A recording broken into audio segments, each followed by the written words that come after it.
The morning began like any other. The sky over the coastal city was clear. Waves moved gently against the docks, and the air smelled of salt and seaweed. People were busy with their routines, fishermen preparing their boats, children running to school, and vendors setting up their stalls. Nobody had any idea that their ordinary world was about to change forever. Far out in the ocean, beyond any shipping lane, something strange appeared on radar screens. At first, the signal looked like a cluster of storms, but the pattern was too perfect, too organized. It moved with precision, hundreds of identical objects traveling together, all heading straight for Earth. In a quiet control room of an observatory, a group of scientists watched the signal flicker. Their faces turned pale as they zoomed in on the readings. Whatever it wasn't natural. It wasn't human either. A message was sent immediately to the world's defense networks. Within hours, military bases and space stations across continents confirmed the same thing. An unidentified fleet was approaching from deep space. The ships weren't broadcasting any signals, no form of communication, no identification codes, nothing. Just silence. At first, many people didn't believe it. The media thought it was another false alarm, like the kind that had happened years ago. But when the first telescope images came through, showing giant metallic forms moving in formation, disbelief turned to fear. The shapes were enormous, larger than any human-built spacecraft. The world realized this was real. Emergency meetings began immediately. Scientists, military officers, and government representatives gathered through secure video channels. Every nation set aside differences for once. Humanity was facing something it had never seen before. A voice from one of the command centers spoke calmly but firmly. Before we take any action, we will send them a message. A warning. They need to know that Earth is not defenseless. For 2 long days, the world prepared its message. Linguists, engineers, and signal experts worked together, encoding a simple broadcast in multiple languages and universal symbols. The goal was clear: make it peaceful but firm. The message said, "To the unknown fleet approaching our planet, this is Earth. We come in peace, but we are prepared to defend our home. Stop your advance and open communication. Do not cross our boundary line."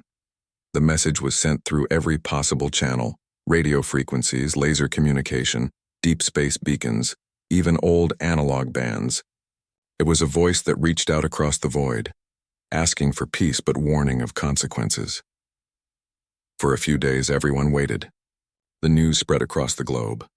People stood in front of televisions and phones, refreshing every few seconds for updates. Children asked their parents if everything would be all right. Teachers tried to stay calm while lessons continued. Markets slowed and streets grew quieter each evening. The strange fleet didn't respond. No signal came back. But what was worse, they didn't stop. They kept coming, closer and closer, moving in perfect silence. By the 5th day, the first faint glows could be seen from high-altitude cameras. The objects shimmered faintly in sunlight, forming a formation above the upper atmosphere. The tension grew unbearable. In one of the global monitoring stations, a young communications officer stared at the data feed. She noticed small fluctuations, tiny probes leaving the main fleet moving toward Earth's orbit. Her hand shook as she reported it. The senior officers gathered behind her, their faces lit by the pale blue light of monitors. "They're scanning us," someone whispered. "They're not here for talks." In a global broadcast, the world's representative addressed the fleet again. His voice was steady, though everyone could hear the weight in his tone. "You are entering restricted space. Stop your movement now. Earth will not allow armed intrusion. This is your final warning." Once again, the universe gave no reply. The only answer was the silent advance of the mysterious ships. People around the world began preparing in their own ways. Some prayed, some packed emergency supplies, others volunteered at shelters or hospitals. But among them were those who refused to give up hope. They believed the warning had meaning, that Earth had something stronger than any weapon: unity. In a small radio station near the coast, a few amateur operators gathered around their equipment, trying to catch any signal from space. They had done this as a hobby for years, but now their hobby had turned into something vital. One of them picked up strange interference patterns, a rhythm that repeated every few seconds. It wasn't human-made. He immediately forwarded the data to the authorities. Within hours, it confirmed what the scientists feared. The fleet wasn't ignoring the warning because it couldn't hear it. They heard it and chose to ignore it. The realization spread through command centers and newsrooms alike. Humanity had reached out peacefully, but whoever or whatever was coming didn't care. Still, the world did not panic. Instead, something changed. A quiet determination took hold. The kind of strength that only shows itself when everything feels uncertain. In one naval base, a group of engineers worked tirelessly, checking the old satellite defense systems. They weren't designed for this kind of threat, but they were all Earth had. The chief engineer told his team, "We'll make it work, no matter what it takes." Up in orbit, astronauts on a station watched the distant shapes grow larger each day. They felt powerless but sent detailed reports describing every movement, every change in trajectory. The world's leaders issued a joint message to all citizens. Stay calm. Stay united. We are not powerless. For the first time in history, humanity truly acted as one. Nations that had been rivals for decades now shared technology and resources. Scientists exchanged data openly. Defense networks linked up under one system. Even small communities found ways to help. Volunteering, donating, organizing communication relays. As days turned into weeks, the fleet came into full view. It looked like a wall of silver in the darkness, each ship glowing faintly, moving with terrifying precision. People watched live feeds from satellites with awe and fear. Children clung to their parents, asking if those lights were stars. Meanwhile, in the global command room, a silent tension filled the air. The generals and scientists stood around a central display showing Earth's orbit and the approaching objects. A faint red line marked the final limit. If crossed, it would mean invasion. Then on a quiet morning, the radar showed something alarming. The fleet had stopped right on the edge of the boundary line. For the first time, it wasn't moving. Everyone in the command room held their breath. Maybe the warning had worked. Maybe they were reconsidering. But just as hope began to spread, a small group of the ships broke formation and drifted forward. Crossing the line by a few kilometers, a silence heavier than thunder filled the room. One of the officers whispered, "They crossed it." The order was given to broadcast one last message. "Turn back now.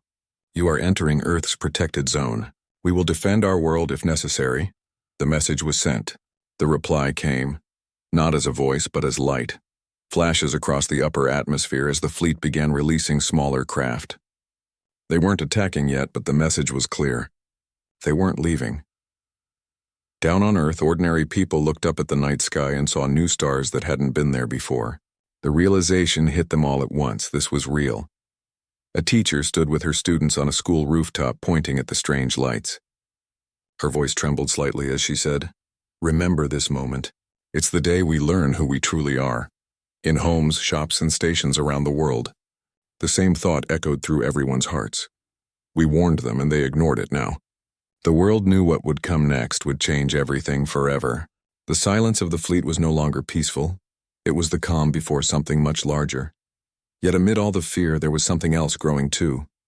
A quiet courage. People who had never met were united by one truth. Earth would not be taken easily.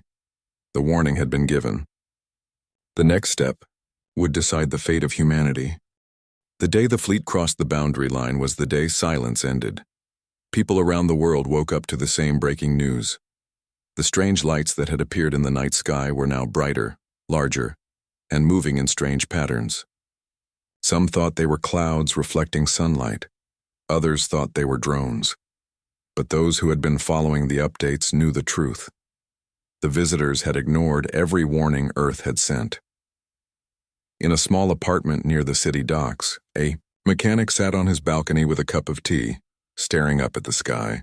His radio buzzed every few minutes with fragments of news. Unidentified crafts, still approaching, no sign of communication. He didn't understand much about space, but he understood one thing. Something powerful was coming, and it wasn't friendly. Across the world, in control rooms filled with screens and blinking lights, people were working around the clock. Scientists, engineers, communication experts, all trying to understand the fleet's movements. Every few minutes, new data came in. The ships had split into smaller groups, surrounding the planet's upper orbit. It looked less like an exploration and more like preparation. A woman working in a satellite monitoring center rubbed her tired eyes as she looked at her screen. Her coffee had gone cold hours ago. She whispered to herself, "Why didn't they stop when we warned them?" Nobody in the room answered, but everyone was thinking the same thing. The following days were filled with confusion. Some people demanded action, others begged for peace. Governments tried to calm everyone by saying there was still hope for communication, but deep down people could feel that the situation was changing fast. Then came the first incident. It wasn't an explosion or an attack. It was something smaller, yet just as frightening. A weather satellite went completely offline. Then another one. Within a few hours, several satellites stopped responding. For most people, it meant their phones lost signal for a few minutes, or their GPS stopped working. But for those in the command centers, it was a warning sign. The fleet was interfering with Earth systems. Meetings were held immediately. Leaders from around the world appeared on screens in a secure digital conference. The tension was visible on every face. Some wanted to prepare for the worst. Others still hoped it was a misunderstanding. The head of one defense council spoke firmly. They heard our warning, and they ignored it. If we stay silent now, we invite disaster.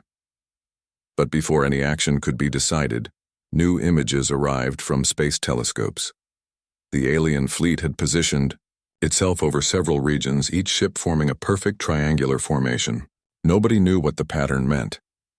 In cities, people began to notice strange things. Magnetic interference, bright lights moving soundlessly at night, and electronic devices acting on their own. Some cars wouldn't start.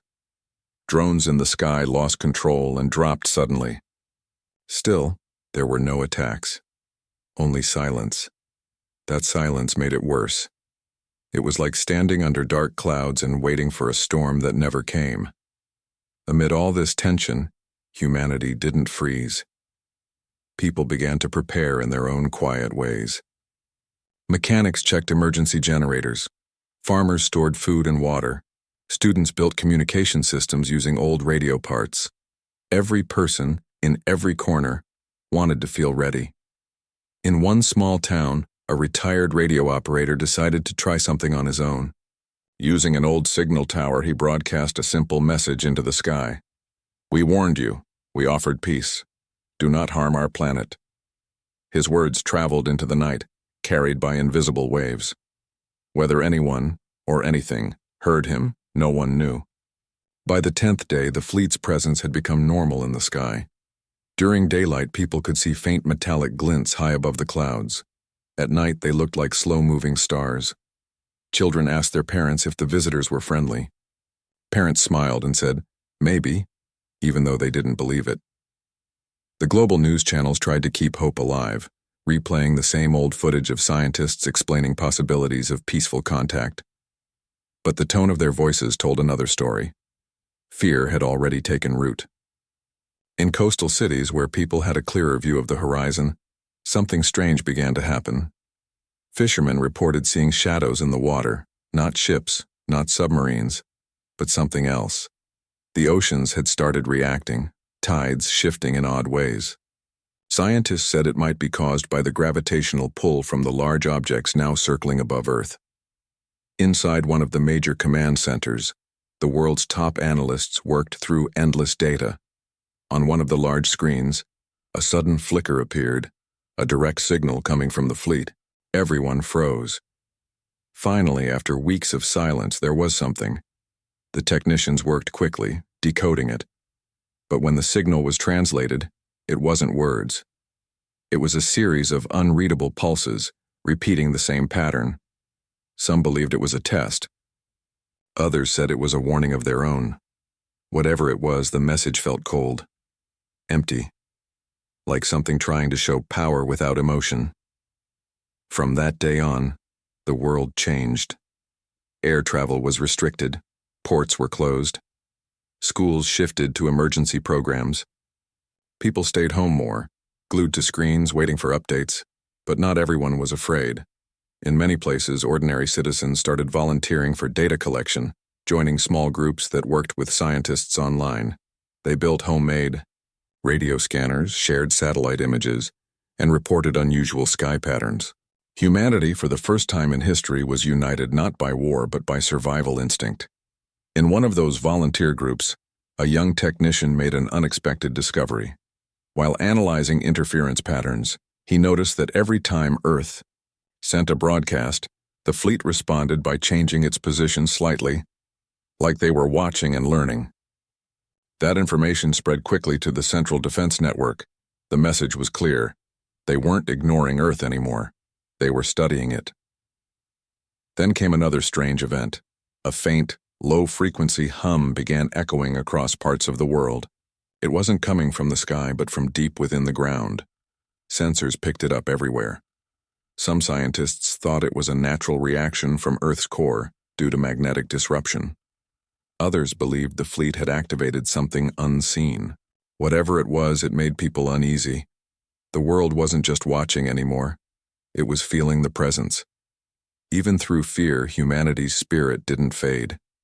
In cities and small villages alike, people gathered at night, lighting candles, sharing food, singing songs. They told stories about human courage, how their ancestors had faced challenges before and survived. It reminded everyone that they still had each other, no matter what came next. Back in the control centers, global leaders gathered again for what was called the final conference. The discussion lasted through the night. Should Earth stay passive or should it prepare for a defense? There was no right answer. Finally, a decision was made. Earth would send one last message, not just a warning, but a declaration. It was written simply, without pride or anger. We have reached out with peace. You have ignored our words and entered our skies uninvited. If you continue forward, you will face the strength of all humanity combined. The message was broadcasted across every frequency, carried through satellites and ground stations. The sound of that message echoed through every home, every device, every corner of the world. People stopped what they were doing to listen. Some cried, some clapped, some just stood in silence. It was a message that spoke for everyone. But the fleet didn't respond. Not with light, not with words, not even with movement. They just stayed where they were, floating above the world like a silent storm waiting to break. Days passed. Then, on the 21st day, something finally changed. The ships began to shift again, slowly, steadily, moving toward the same side of Earth. The largest ones aligned in a line, their surfaces glowing faintly. It was clear now. They weren't leaving. Down on Earth, the people who had been watching knew exactly what this meant. The warning had failed. The visitors had made their choice. In the last hours of that long day, the world's sky glowed brighter than usual. Every news channel went live. The anchors spoke softly, their voices calm but serious. The fleet has started to move again. Stay indoors. Stay connected. People held their breath as the lights above shimmered, reflecting on oceans, mountains, and glass towers. And then, the sky went quiet again. It wasn't an attack. Not yet. Just stillness. The kind that makes your heart pound louder than thunder. The kind that tells you something big is coming. Every radar, every telescope, every satellite focused on those ships. Humanity had done everything possible. They had warned, they had pleaded, they had prepared. Now there was nothing left to do but wait. The world stood united, holding its breath under the silent glow of the invading fleet, knowing the next moment could change everything. The warning was over. The repercussions were about to begin. After weeks of waiting, fear slowly turned into something else: determination. The fleet still floated silently above Earth, not attacking, not retreating, but watching. Governments had done all they could. They had warned. They had sent messages. They had even joined forces in a rare moment of unity. But now it wasn't just up to leaders anymore. It was time for ordinary people to take action in their own ways. All around the world, small groups started forming. Some were made of scientists, others of engineers, students, and even regular citizens who simply refused to sit and wait for whatever was coming. They called themselves the Ground Network. Their goal wasn't to fight, but to prepare, to gather information, share data, and find a way to understand the invaders before it was too late. In a small town far from the capital, an old observatory that had been closed for years was suddenly brought back to life. A group of locals cleaned the dusty floors, repaired broken equipment, and reconnected power lines. The place became a community center for information. Every evening, people gathered there to listen to updates from around the world. Among them was a quiet technician who had once worked for a satellite company. He spent his nights scanning frequencies, listening for signals. One night he heard something unusual, a faint pattern repeating every few minutes. It wasn't random noise. It was too structured, too deliberate. He wrote down the sequence and compared it with other transmissions. Soon he realized it matched the rhythm of the fleet's movement. Somehow they were communicating with each other through these low, hidden signals. He shared his discovery with other groups online. Within hours, dozens of people were decoding the same thing. Humanity was beginning to understand. Meanwhile, life on the ground had changed. Cities looked quieter now. People went out less often, preferring to stay close to their families. But despite the uncertainty, there was a strange sense of unity everywhere. Neighbors helped each other. People shared food, built emergency shelters, and set up community radios. For the first time, there were no strangers. Everyone was part of the same story. In one mountain village, a young school teacher started evening classes again. She didn't have the heart to let the children stay home in fear all the time, so she turned her lessons into stories about courage, kindness, and teamwork. The children listened wide-eyed, their small faces glowing in the light of candles because electricity had become unreliable. Even in those dark times, their laughter filled the room.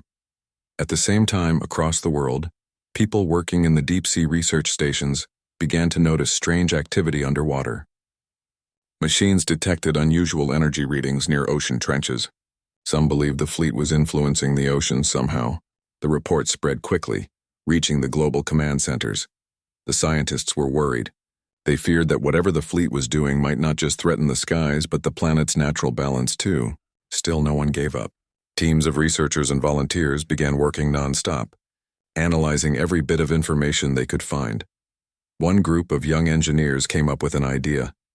If the invaders were using certain frequencies to control their ships, maybe Earth could interrupt them. Not to attack, but to confuse their communication for a short time, giving humanity a chance to respond. It was a risky idea and completely untested, but it was all they had. The engineers started gathering old parts, radios, transmitters, amplifiers, anything that could send strong signals. They didn't wait for permission from governments. They simply acted because they believed it was the right thing to do. Word spread quickly, and soon people from other countries joined their efforts online. Someone in one part of the world shared a design, another person improved it, and another built it. Slowly, humanity was building something together. Not a weapon, but a voice. A way to answer the silence from the sky. Meanwhile, the fleet began to shift again. The ships moved slightly closer to the atmosphere. Their surfaces glowed faintly in the sunlight, casting long reflections over the oceans. People could now see them clearly, even in daylight. The sight was both breathtaking and terrifying. The news channels broadcast live footage from different parts of the world. Crowds gathered on rooftops in open fields and by the sea, staring upward. Some people prayed, others whispered quietly, but everyone shared the same thought. What will they do next? In the observatory, the technician who had decoded the signals watched the readings with growing concern. The patterns were changing faster now. It almost looked like the fleet was coordinating for something big. He quickly sent the data to the central command network. Within hours, the world's scientists confirmed the same thing. The fleet was aligning. They weren't attacking, but they were preparing for something larger, and yet, instead of panic, something else began to spread: courage. In cities and towns everywhere, people started volunteering to help with global communication lines. Students learned how to handle old radio devices. Retired engineers came out of retirement to repair machines. Artists painted murals of unity and strength on city walls. Street musicians played songs that lifted people's spirits. Humanity wasn't surrendering. It was adapting. The ground network grew stronger every day. People shared data freely, no longer caring about national boundaries. The world had become one connected system. Even though they were facing an unknown enemy, people began to believe they could stand together. Then one evening, something unexpected happened. The technician at the observatory noticed a new transmission. This one wasn't from the fleet. It was from Earth, from a small group of university students who had been experimenting with their homemade transmitter. They had managed to send a message directly to the fleet's frequency. Their message was simple. We are not afraid. We are ready to protect our home. No one knew if the fleet received it. But for the people of Earth, that small act changed everything. It wasn't about who controlled the technology or who led the armies. It was about human courage, the kind that came from ordinary hearts. The next morning, something extraordinary happened. Across multiple observatories, scientists noticed the fleet's formation had paused again. The ship stopped moving for several hours. It was impossible to know why, but it gave everyone a strange sense of relief. Maybe the message had reached them. Maybe they were thinking. During that quiet pause, humanity took a breath. The world hadn't been destroyed. The skies hadn't fallen. There was still time. In that time, communities grew even stronger. Farmers offered food to nearby shelters. Doctors volunteered their services. People fixed broken roads and shared electricity through small generators. It was as if the whole world had remembered what it meant to be human. In one coastal town, a fisherman looked at his old boat and smiled. It had been years since he had sailed far, but now he felt a calling. He loaded it with supplies and radios, planning to join a nearby research team studying ocean signals. If I can help even a little, it will be worth it, he said to his son before leaving. All across the globe, people like him were stepping forward. Not soldiers, not heroes, just humans doing what they could. But the peace didn't last long. After 2 days of stillness, the fleet began moving again. This time it wasn't slow. Their movement was deliberate, coordinated, and massive. The sky filled with streaks of silver. In the command centers, alarms echoed softly, but no one panicked. The world had been waiting for this. Everyone knew what to do. Communication lines were open, data networks active, and observation teams in place. The humanity that had once been divided now stood as one living organism, alert, brave, ready. Still, the uncertainty remained. What was the fleet planning? What did it want? The technician sat in his observatory staring at the monitors. He could see the formation changing rapidly, the signals becoming louder. Then suddenly something new appeared, a strange, low-pitched hum that vibrated through the equipment. He leaned closer to the microphone and whispered, "It's starting." But even as the hum grew stronger, he didn't feel fear. He felt pride. Pride that Earth had not run, had not surrendered, had not turned against itself.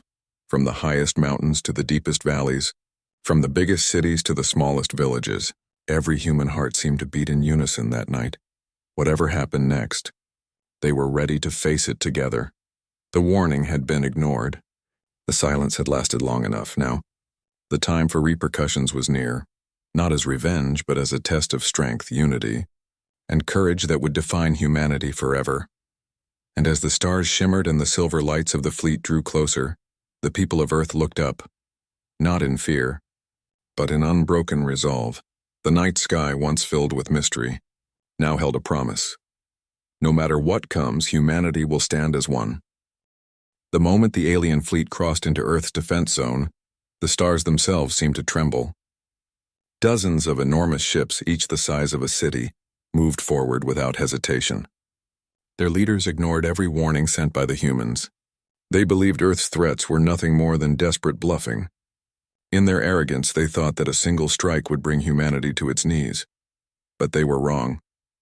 From orbit, the blue planet looked peaceful, silent, harmless. Yet beneath those calm oceans and quiet clouds, something was waiting, something the invaders couldn't imagine. The humans had been preparing for this day for years, quietly building, watching, and learning. When the aliens broke through the communication blockade, Earth's Defense Command gave one final message to their people. Stay calm. We have waited for this. Inside the main control chamber, every person was tense but focused. The air was heavy with pressure, yet no one panicked. Officers exchanged short, precise commands. Technicians monitored data streams flashing across glowing screens. At the center stood the commander, staring at the dark void beyond the observation window. He didn't blink, didn't speak for a long moment. Then, in a calm but cold tone, he said, "Activate the silent shields." Within seconds, enormous satellite arrays orbiting Earth powered up. Invisible waves of energy began to spread around the planet like ripples in water. The alien fleet didn't notice anything unusual at first. Their sensors didn't detect the change. They believed Earth's defenses were primitive, but as their ships came closer, strange interference began to appear. Their communication channels broke, their targeting systems glitched, and their scanners went blind. The invaders grew confused. They had never faced something like this before. They thought maybe it was a natural disturbance. They didn't understand. It was human design. Back on Earth, engineers and scientists monitored everything. They had spent decades developing this system, built from a mixture of human technology and reverse-engineered alien materials recovered from long-forgotten crashes. It was risky, unpredictable, but today it worked perfectly. Then came the sound, low, deep, and powerful, a hum that filled the atmosphere. It was the sign that the echo wall had activated. The echo wall was a defensive mechanism capable of reflecting energy attacks. If the aliens fired, their own shots would come back to them magnified. Still, the invaders didn't stop. Their pride wouldn't let them. They prepared to fire anyway. The lead ship's captain shouted an order in his native language. Thousands of energy cannons lit up like stars being born. The sky above Earth turned into a sea of light. And then, they fired. The beams traveled faster than thought, slicing through space toward the planet. But just before impact, the beams bent. They twisted, split, and reversed. Within seconds, those same beams returned to their source, tearing through the alien fleet. Explosions bloomed silently in the vacuum. One after another, the ships broke apart, their bright metallic structures crumbling into fragments. In Earth's control center, the humans didn't cheer. They didn't celebrate. Everyone stood in stunned silence, watching the results of their creation. It wasn't joy they felt. It was the heavy realization of what they had unleashed. The commander finally spoke. "They were warned," he said quietly. "Now they'll understand." But the battle wasn't over. Several alien ships managed to survive the reflection attack. They were damaged but not destroyed. They started regrouping, learning from what had happened. The aliens were intelligent. They quickly analyzed the data and discovered that something around Earth was distorting their energy weapons. So they changed tactics. Instead of firing again, they released thousands of smaller drones. These machines moved like a swarm, each one equipped with physical projectiles instead of energy-based ones. The goal was clear: break through the defense by sheer numbers. The swarm approached Earth like a black cloud. From the surface, they looked like falling stars streaking across the sky. Cities went on alert. Every civilian shelter opened and people rushed underground. But instead of fear, there was a strange calm. Humanity had faced too many disasters before. This was just another test. In the defense headquarters, operators initiated Phase 2. Massive towers across continents rose from hidden bunkers. These were the Aegis pillars, powerful magnetic structures that could bend metal and redirect kinetic force. When the alien swarm entered Earth's atmosphere, the Aegis pillars activated. The air shimmered. Invisible magnetic fields twisted around the planet. The first wave of drones hit those fields and were instantly torn apart. Thousands of them lost control and crashed into the ocean or deserts, leaving burning trails in the sky. Others got pulled off course, colliding with each other in mid-air. Yet some broke through. They were fast, agile, and deadly. They targeted military bases and energy hubs. For a moment, the humans were pushed back. Explosions erupted on the ground and emergency lights flashed. It was chaos, but not defeat, because humanity had one last surprise. Deep beneath the mountains of Alaska, a secret facility activated a massive device known only as Project Pulse. It wasn't a weapon in the traditional sense. It didn't fire, didn't explode, it emitted a vibration, a wave that traveled through Earth's magnetic field. When the pulse went out, everything stopped. The alien drones froze midair, their systems confused and jammed. Then, one by one, they dropped from the sky like stones. The wave didn't just disable their machines, it reached their command ships too. The alien captains tried to re-establish control, but their systems kept crashing. They were trapped inside their own technology. In the middle of this confusion, the humans sent a final broadcast. The message was short and it echoed across all frequencies. "You were warned not to cross this line. We are not what you think we are." Silence followed. The few surviving alien ships hesitated. They could still fight, but now they were afraid. For the first time, they realized humanity wasn't just defending. It was capable of retaliation beyond their imagination. As the debris of the fallen drones burned across the sky like a storm of meteors, people came out of shelters. Children pointed to the glowing streaks, not knowing the true danger that had just passed. For them, it was just a light show. For the soldiers and scientists who watched from control rooms, it was a turning point in human history. Earth had stood its ground. But deep in the commander's mind, one question echoed. If this was just the first fleet, what comes next? Because reports from deep space probes showed something terrifying. More signals were coming. Hundreds, maybe thousands of ships still far away but moving closer. The fleet they just destroyed might have only been the first test. Still, humanity didn't panic. They had learned one powerful truth today. They were not helpless. For the first time in history, the universe had seen what humans were truly capable of when pushed to the edge. The commander looked out the window once more, his reflection shining against the stars. "Let them come," he whispered. "We warned them once. The next time they'll understand what Earth really means." The night sky was filled with faint trails of fire, drifting like memories of a battle that would never be forgotten. Humanity had survived the warning stage. Now they were preparing for the real war, the one that would decide who truly ruled the stars. The sky over Earth was peaceful again, but that peace was fragile, like a calm sea before another storm. The alien fleet that had attacked was gone, scattered into dust and fire. Yet deep inside the command centers, no one smiled. Everyone knew it wasn't over. What they had destroyed was only the first wave. Far beyond the solar system, hundreds more ships were coming. For days, the world remained on edge. Governments held emergency meetings that lasted without breaks. Scientists worked around the clock, checking the remains of alien machines that had fallen to Earth. Soldiers guarded crash sites while drones collected samples. The remains of the alien ships were strange, made from metals no one had seen before, shining with colors that shifted like liquid light. One scientist, standing near a burning wreck, whispered, "These ships weren't just built for war. They were built to study us." That idea sent chills through the teams working around the world. Maybe the first attack wasn't about destruction. Maybe it was a test, to see how humans would fight back. In one of the underground command centers, the human commander stood before a holographic display of the solar system. Dozens of red dots glowed near the edge of the screen, enemy signals moving toward Earth. They were still far, but they were coming fast. He looked around the room filled with officers and scientists. "We have a few weeks before they arrive," he said. "Let's use every second." Those words became the call that united the planet. All nations, once divided by politics and old grudges, finally stood together. For the first time, there were no flags, no rivalries, no enemies among humans. Only one goal: protect their home. Factories that once made cars and planes now built defense systems and drones. Scientists who worked on peaceful projects shifted to developing shields, energy weapons, and propulsion systems. Farmers, teachers, and doctors volunteered to help wherever they could. The world moved with one heartbeat, still fear was everywhere. Families gathered at night, watching the glowing lights in the sky that were not stars but satellites and defense platforms. Children asked questions adults couldn't answer. Will they come again? Will we have to leave Earth? And the adults, though afraid, always replied softly, "No, this is our home. We stay."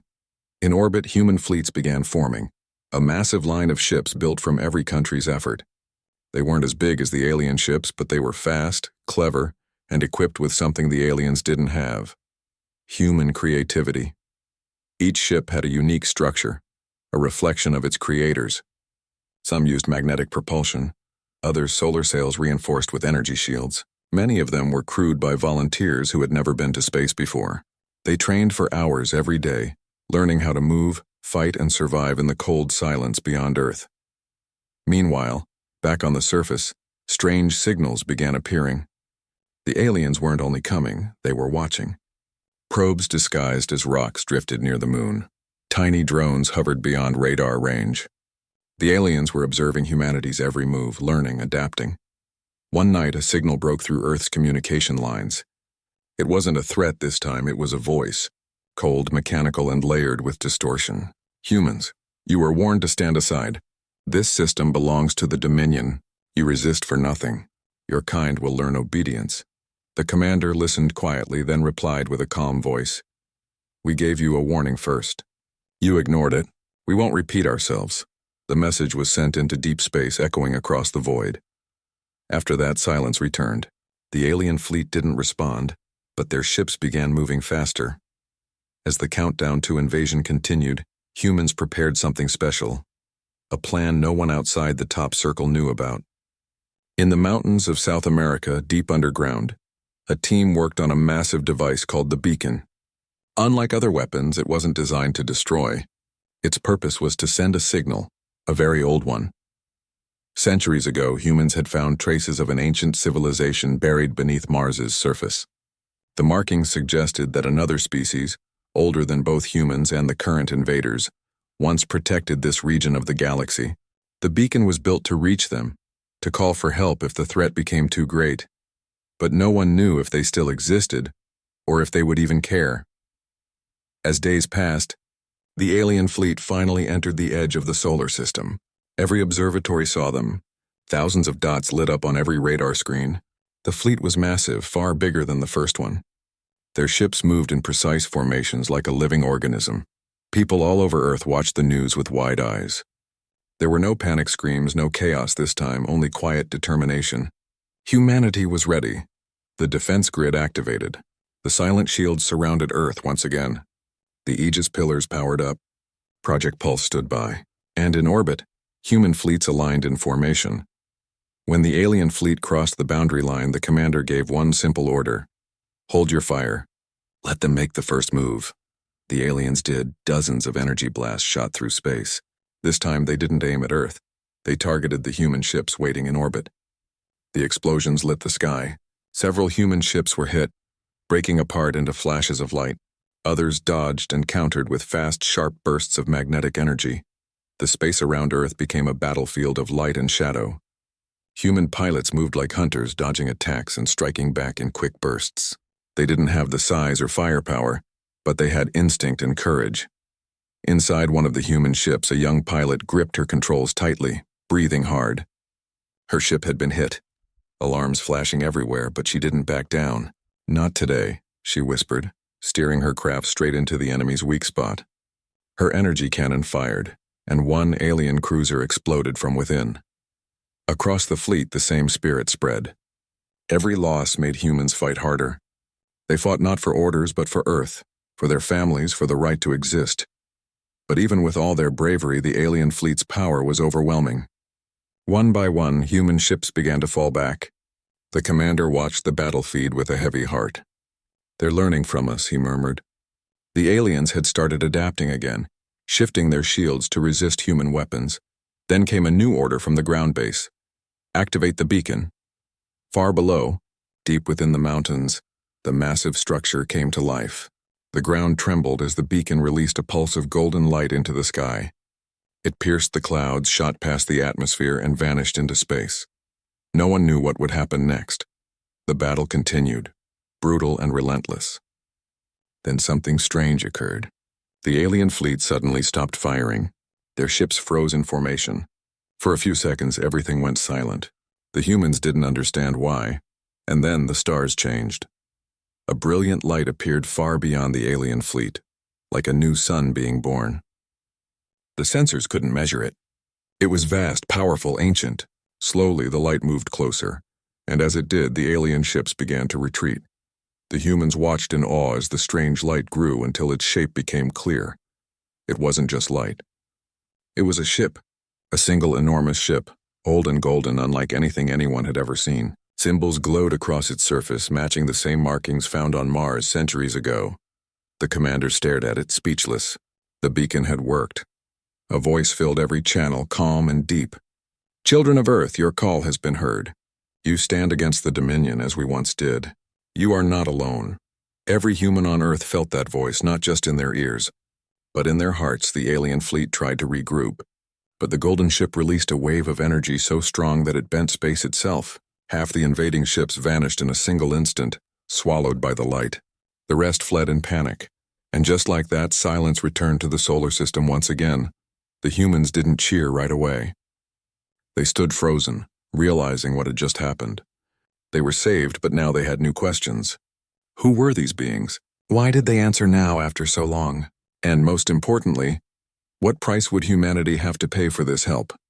The golden ship slowly moved closer to Earth, stopping in orbit. Its light bathed the planet like sunrise. The voice spoke once more, gentle but firm.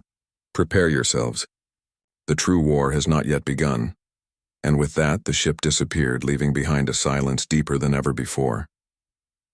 On Earth, people looked up at the sky, unsure if they should feel hope or fear. Humanity had won again, but the universe had just become much bigger and far more mysterious than anyone had imagined. The commander stood alone, staring at the stars. He knew the message was clear. They had survived the warning. They had faced the repercussions. But what was coming next would test not just their strength, but their very place in the universe. The golden ship that had saved Earth vanished into deep space as silently as it had arrived.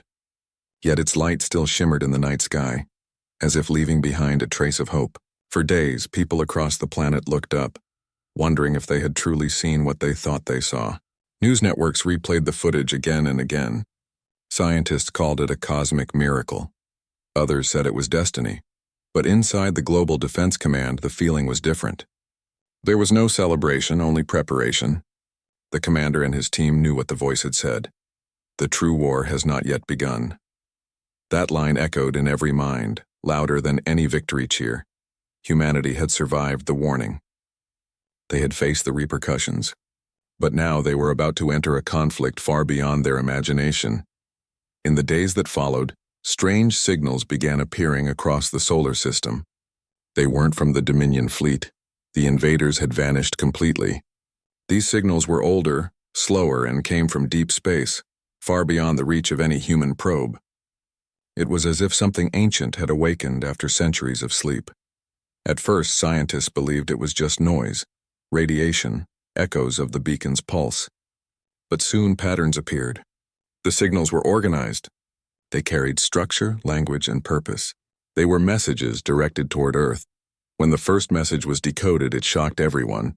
It read simply, "You called us. Now prepare." No one understood what that meant. Prepare for what? Meetings ran day and night. The golden ship's energy had changed everything. It had left behind new materials floating in orbit, metal fragments that could bend light, absorb energy, and even heal themselves. Engineers began studying them, hoping to unlock their secrets. But some scientists warned that such technology was too advanced, too dangerous to use without understanding it fully. Still, humanity had no choice but to learn fast. The next war, whatever it was, could arrive at any moment. Meanwhile, the world itself began to change. The skies glowed faintly at night, as if something invisible was drifting above the atmosphere. Strange magnetic waves rolled across the oceans, causing glowing patterns on the water. The moon, once quiet and lifeless, started reflecting strange lights from its dark side. It was clear. Something was moving in the darkness of space, something powerful and aware. The commander stood on a balcony overlooking the ocean one night, listening to the waves. The stars above seemed brighter than usual, like eyes watching. He remembered the voice from the golden ship, deep and ancient. "You are not alone." For the first time, that sentence didn't bring comfort. It brought fear. A week later, a new ship appeared in orbit. Not golden, not alien, but human-built. It was named Unity 1, the first vessel created using fragments from the golden ship's remains. It was unlike anything ever seen, sleek, massive, and surrounded by a faint silver glow. Its hull could repair itself, and its engines could travel through dimensions of space previously unreachable by human technology. The world watched its launch live. Millions of people stood together, eyes lifted as the ship rose from Earth's surface in a column of light. There was pride but also uncertainty. No one knew where Unity 1 would go, or what it would find. When the ship reached the outer edge of the solar system, it sent back data that made everyone fall silent. Beyond Pluto, beyond even the last known point of human exploration, there was a distortion in space, like a doorway made of light and shadow. It wasn't natural. It pulsed like a heartbeat. The commander received the report and immediately understood. The true war wasn't just coming toward Earth. It was waiting beyond that doorway.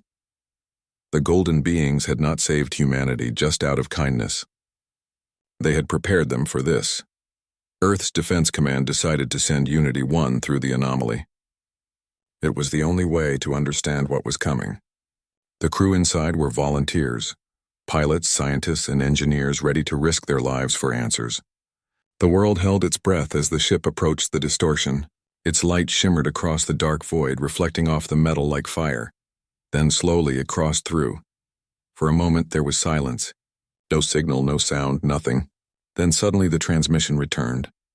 The image on the screen wasn't space, it was something else. The crew had entered a massive void filled with glowing structures like cities built from light itself. At the center was something enormous stretching across infinity. A colossal shape that pulsed with energy. It wasn't a planet and it wasn't a ship. It was alive, and it was watching them. The crew's voices trembled as they reported what they saw. It's looking at us," one of them whispered. The sensors started going wild. Every reading went off the scale. Then a voice, distant, layered, ancient, filled their communication channels. "You are late, children of dust. The cycle begins again." The signal cut, every system on Unity 1 went dark. The crew tried to restart engines, but nothing worked. They were frozen in place. And then the giant shape began to move. Its surface rippled with light, forming patterns that looked like eyes, thousands of them staring straight at the human ship. Back on Earth, panic spread. The connection had gone silent. The last image received was a single flash of light and then static. Hours passed. Then days. There was no word from Unity 1.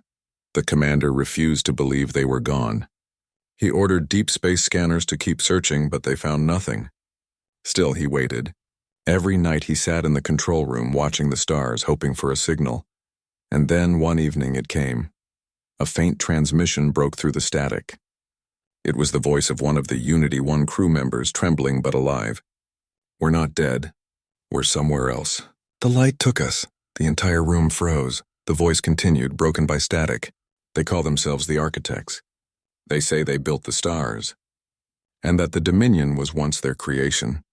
But now the Dominion has turned against them." The commander's eyes widened. That explained everything. The invasion, the warnings, even the golden ship. The so-called Dominion wasn't a foreign empire. It was a rebellion. The architects had once ruled the stars, but their own creations had betrayed them. The message went on, faint but clear. "They want us to fight with them. They say if the Dominion wins, all life will end. Not just on Earth, everywhere." Then the signal ended for good. Silence filled the room. Everyone looked to the commander, waiting for his decision. He stood quietly for a long time thinking. Finally, he said, "Then we fight. Not because they asked, but because it's who we are." That night the world changed once again. Humanity was no longer just defending Earth. They were part of something much greater, a war older than time itself. Factories began building new ships. The golden fragments were now studied without fear. Every scientist, engineer, and soldier worked with renewed purpose. But something else happened too. People started looking at the stars differently. They no longer seemed distant or cold. They were part of something alive, something vast and mysterious. Children who once feared the sky now dreamed of exploring it. Artists painted the golden ship. Poets wrote about the architects. And storytellers spoke of humans standing beside cosmic beings. Even amid fear, hope returned. Months later, a small light appeared near Jupiter, a signal repeating the same words over and over. "We are returning." The commander looked up from his desk and smiled faintly. He knew what it meant. The crew of Unity 1 was coming home, but they would not return as explorers. They would return as messengers, carrying knowledge from beyond the stars. And so, as Earth prepared for the next chapter of its story, humanity stood united like never before. They had faced invasion, destruction, and fear, but through it all they had found courage, strength, and something far greater: purpose. The war that was coming would be unlike anything before, but this time, humans would not face it alone. The stars shimmered above the Earth that night, quiet and eternal, and somewhere out there in the endless sea of light, the real story of humanity was just beginning. Because when the invaders ignored the warning, they woke something far stronger than they ever expected: the heart of humanity itself.